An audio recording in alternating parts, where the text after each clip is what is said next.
2001 সালের জুন মাসে চলা বিশ্বের দীর্ঘতম ট্রেনটির মোট দৈর্ঘ্য ছিল 7.3 কিলোমিটার। এতে বগি ছিল 682টি।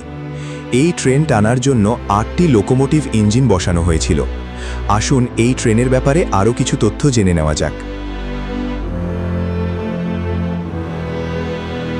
অস্ট্রেলিয়ান বিএইচপি আয়রন ওর বিশ্বের দীর্ঘতম ট্রেন।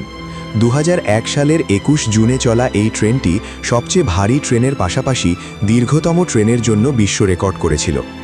আসলে এটি একটি পণ্যবাহী ট্রেন ছিল। 682টি কোচ ছিল এই ট্রেনে। 99,734 টন ওজনের এই ট্রেনটি টানার জন্য 8টি লোকোমোটিভ ইঞ্জিন যুক্ত করা হয়েছিল।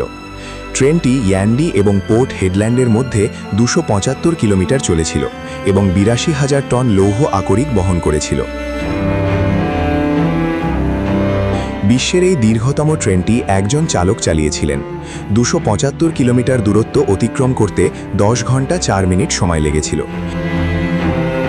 এই ট্রেনের রেকর্ড এখন পর্যন্ত কেউ ভাঙতে পারেনি। ট্রেনটি 1991 সালে দক্ষিণ আফ্রিকায় তৈরি বিশ্বের দীর্ঘতম ট্রেনের রেকর্ড ভেঙেছে। ওই পণ্যবাহী ট্রেনটিতে 660টি কোচ ছিল। সেটির দৈর্ঘ্য ছিল 7.19 কিলোমিটার।